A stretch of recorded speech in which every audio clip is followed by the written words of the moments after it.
سلااوتان لێ بێت وەم کاتتان باش بینەرانی خۆشەویستی تەلەڤیزیۆنی کۆمەڵا هاتوونێتە خزمەتتان بۆ پێشکەشکردنی هەواڵەکانی ڕۆژی پێنجشەممە سەرەتا سەردێری چەند هەواڵ.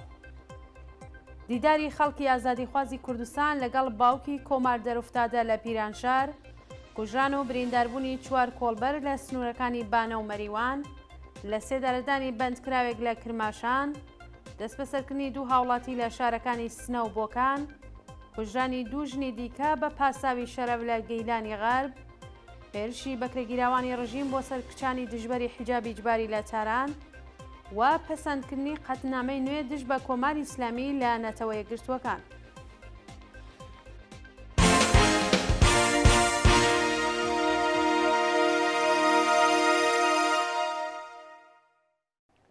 درێژێ هەواڵەکان دیداری خەڵکی ئازادیخوازی کوردستان لەگەڵ باوکی کۆمار دەرفتادە لە پیرانشار. ڕۆژی پێنجشەممە 25 مانگی خەزەڵوەر و هاوکات لەگەڵ ساڕۆژی گیانبەخکردنی کۆمار دەرفتادە کۆمەڵێک لە خەڵکی ئازادیخوازی کوردستان چاویان بە بنەماڵەی ئەو هەمیشە زیندووە لە پیرانشار کەوت. کۆمار دەرفتادە ڕۆژی 8 خەزەڵوەری 1401 و لە ڕەوتی شۆڕشی ژینە لە مەودایەکی نزیکەوە لەلایەن هێزەکانی ڕژیمەوە درایە بەردەستڕێژی گولە و گیانی بەخت کرد. ڕۆژی پێنجشەممە کۆمەڵێک لە خەڵکی ئازادیخوازی کوردستان سەردانی بنەماڵەی ئەو قارەمانیانە کرد و ڕێزیان لە بیرەوەریەکانی گرت.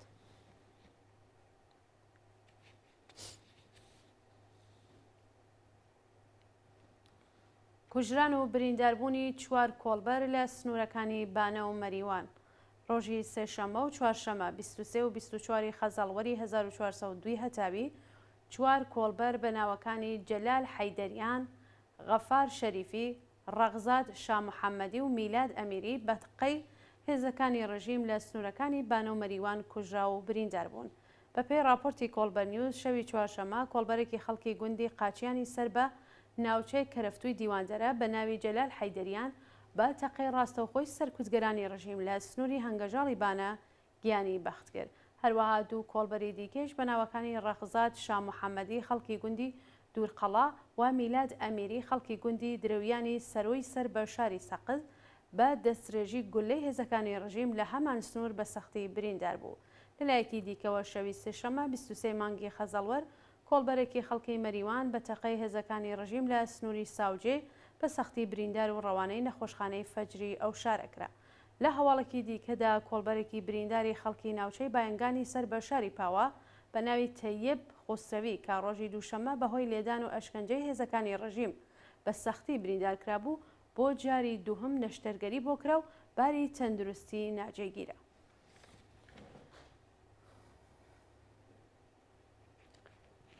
لە سێدارەدانی بەندکراوێک لە کرماشان بەیانی ڕۆژی سێشەممە 23 مانگی خەزەڵوەری 1402 حکمی ئیعدامی بەندکراوێک بە ناوی شەهباز لەتیفی سەرینی تەمەن 37 ساڵ لە زیندانی ناوەندی ئەو شارە جێبەجێکرا.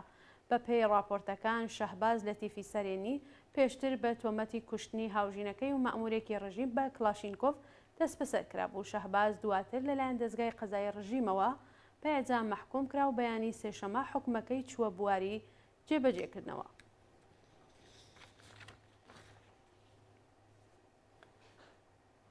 دەست بەسەرکردنی دوو هاوڵاتی لە شارەکانی سنە و بۆکان. بەپێی هەواڵی گەشتوو ڕۆژی چوارشەممە 24 مانگی خەزەڵوەر ببورن هونەرمەندێکی خەڵکی سنە بە ناوی ئۆمید مەجیدی و خوشکی هەمیشە زیندوو شەهریار محەممەدی لە بۆکان بە ناوی ئەسرین محەممەدی لەلایەن هێزەکانی ڕژیمەوە دەست بەسەرکران. بە پێی زانیاریەکان هونەرمەندێکی بواری ڕاپ لە شاری سنە بە ناوی ئۆمید مەجیدی بە هۆکاری نادیا لەلایەن هێزە ئەمنیەتیەکانەوە ڕفێندرا و هیچ زانیاریەک لەسەر چارەنووسی لە بەردەستان نییە. لەلایەکی دیکەوە هێزەکانی دارایی دڵاتی بۆکان ئەسرین محەممەدی خوشکی هەمیشە زیندوو شەهریار محەممەدیان کاتێک لە ساڕۆژی گیانبەخکردنی براکەی هاوڕێ لەگەڵ دایک و میلادی برای بە مەبەستی چاپکردنی بەنر سەردانی دوکانێکیان کرد بوو دەست بەسەر و دایکیان بریندار و میلادی برایان دراوەتە بەر لێدان. مانگرتن لە خواردنی سۆران شەریفی لە زیندانی بۆکان. سۆران شەریفی زیندانی سیاسی خەڵکی بۆکان لە ناڕەزایەتی بە دژایەتیکردنی دادستان و ئیدارەی ئیتلاعاتی ئەو شارە لەگەڵ پێدانی مەرەخەسی دەستی داوەتە مانگرتن لە خواردن. بەپێی زانیاریەکان سۆران شەریفی نەخۆشی دیسکی کەمەری هەیە و لە ڕۆژی سێشەمە لە ناڕزایەتی بە نەدانی مەرەخەسی دەرمانی مانی لە خواردن کردووە. ڕۆژی دووشەمە 4 جۆزەردانی 1400 سۆران شەریفی بەبێ بەڵگەی قەزایی دەست بەسەر و دواتر لەلایەن دەستگای قەزایی ڕژیمەوە بە تۆمەتی هاوکاری لەگەڵ یەکێک لە حیزبە نایارەکانی ڕژیم و چالاکی تەبلیغی دژ بە نیزام بە 7 ساڵ زیندان محکوم کرا.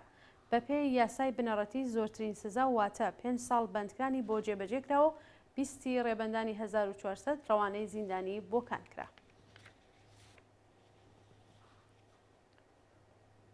کوژرانی دوو ژنی دیکە بە پاساوی شەرەف لە گیلانی غەرب. پێش نیوەڕۆی ڕۆژی چوارشەممە 24 خەزەڵوەری 1402 پیاوێکی خەڵکی گیلانی غەرب سەر بە پارێزگای کرماشان بە ناوی یاقوب مەحموودی بە دەمانچە هاوژینی پێشوو خەسووەکەی کوشتووە و خەزورەی بریندار کردووە.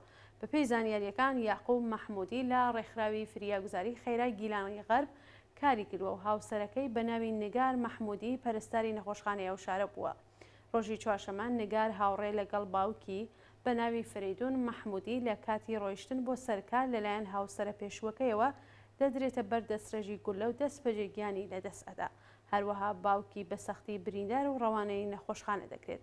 یاقوب دواتر دەڕواتە ماڵی خەزورانی و خەسووی پێشووی بە ناوی نازەنین مرادی دەکوژێت و هەڵدێت.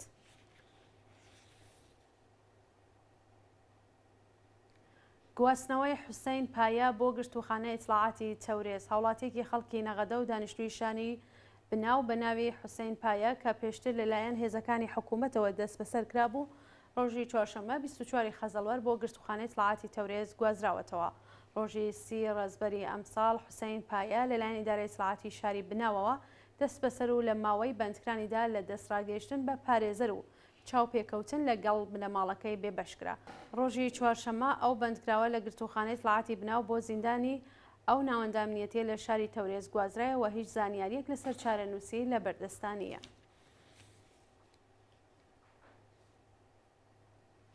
ناڕزایەتی کرێکارانی بەشی فرۆشتنی بلیت لە مێترۆی تاران. ڕۆژی چوارشەممە 24 مانگی خەزەڵوەر کرێکارانی بەشی فرۆشتنی بلیت لە مێترۆی تاران لە ناڕزایەتی بە نەدانی حەقدەست ناڕزایەتیان دەربڕی. بەوتەی کرێکارانی ناڕازی هێشتا حەقدەستی مانگی ڕێزبەریان وەرنەگرتووە و خاوەنکار لە پەرداختی حەقی بیمەکانیان خۆ دەبوێرێت. کرێکاران دەڵێن بەهۆی نەدانی حەقدەست و بیمەکانیان تووشی کێشەی مەعیشەت و دەرمانی بوون. کاتێک سەردانی نەخۆشخانە دەکەن دەفتەرچە بیمەکانیان داخراوە و بیمەی چیتر پشتیوانیان لێ ناکات. هەروەها خاوەنکار بە دڵی خۆی شیفتی کاریەکانیان دەگۆڕێت و ئیزافەکاریان پێنادات.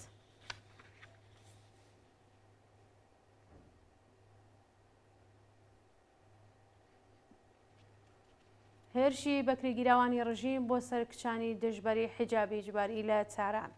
ڕۆژی سێشەممە 23 خەزەڵوەری 1402 بەکرێگیراوانی ڕژیم لە مێترۆی تاران هێرشیان کرد سەر چەند ژنی دژبەری حیجابی ئیجباری و تێکەڵ چوون ڕوویدا. بەپێی زانیاریەکان ماوەیەکە هێزەکانی ڕژیم لە مێترۆی شانۆی تاران جێگیر کراون و لە خەڵک فیلم دەگرن و ڕێگە نادەن ئەو ژنانەی حیجابیان تووڕداوە لە دەواازەی مترۆ بچنە ژوورەوە. ڕۆژی سێشەممە کۆمەڵێک لە بەکرێگیراوانی ڕژیم لە مێترۆی تاران هێرشیان کرد سەر چەند ژنی دژبەری حیجابی ئیجباری و وێڕای بێڕێزیکردن ئەشکەنجە و ئازاریانیاندا.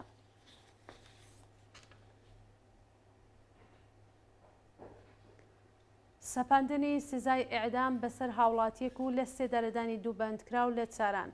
ڕۆژی چوارشەممە 24 مانگی خەزەڵوەر دەستگای قەزایی ڕژیم سزای ئیعدامی بەسەر سەروان حەبیبیان خانشینی هێزە ئینتزامیەکان بە تۆمەتی کوشتنی عەباس عەلی سولەیمانی نوێنەری پێشووی مەجلسی خوبرەگانی ڕێبەری سەپاند و دوو بەندکراوی بەناوەکانی وەحید مەزلومین و محەممەد ئیسماعیل قاسمی بە تۆمەتی ئەفساد الفیلئەرز لە سێدارەدا.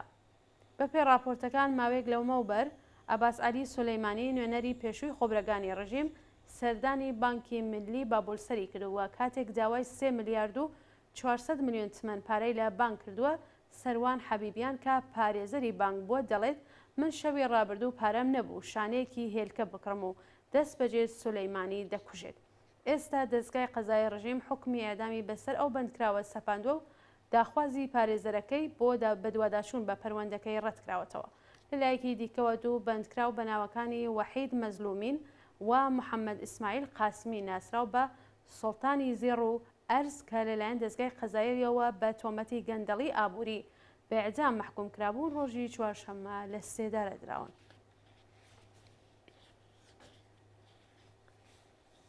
خۆپیشاندانی دژبەرانی شەڕ لە ئیسرائیل ڕۆژی چوارشەممە 24 مانگی خەزەڵوەر سەدان شارۆمەندی ئیسرائیل دژ بە شەڕ بۆ سێهەمین ڕۆژی بەردەوام دژ بە دەوڵەتی نەتانیاهۆ خۆپیشاندانیان کرد. بەپێی راپۆرتەکان ڕۆژی سێشەممە دژبەرانی شەڕ و بنەماڵەی بارمتە گیراوانی ئیسرائیلی دەستی حەماس لە بەردەم پارلەمانی ئیسرائیل کۆبوونەوە خوازیاری دەست لە کارکێشانەوەی نەتانیاهۆ بوون. بنەماڵەی بارمتە گیراوان و دژبەرانی شەڕ ببورن بڕیاریاندا کە لە نێوان تل ئەڤیڤ و ئۆرشەلیم بۆ ماوەی 5 ڕۆژ خۆپیشاندان بکەن. ڕۆژی چوارشەممە خۆپیشاندەران لە سێهەمین ڕۆژی ئەو چالاکیە لە ڕێپێوانێکی سەدان کەسیدا خوازیاری ڕاگررتنی شەڕ و ئازادی بارمتەگیراوان بوون.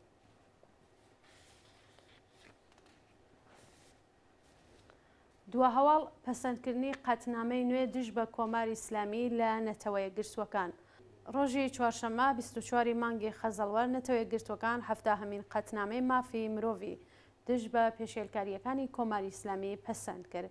بەپێی راپۆرتەکان نەتەوەیە گرتوەکان ئەو قەتنامەیە بەهۆی پێشێلکاریەکانی ڕژیم لە بواری مافی مرۆڤ، سەرکوتی ژنان، ئەشکەندە و دەستدرێژی بۆ سەربەندکراوان، کوشتن و بریندارکردنی خۆپیشاندەران، گوشار بۆ وەرگرتنی ئێعترافی ئیجباری لە سێدارەدانی منداڵان و ئێعدامی هەزاران بەندکرا و پێشنیار کردووەوە بۆ 80 دەنگی ئەرێ، 29 دەنگی ناو، 65 دەنگی بێلایەن پەسەند کراوە. خۆشەویستان هەواڵەکانتان پێشکەشکرا هەر شاد و بەختەوەر بژین.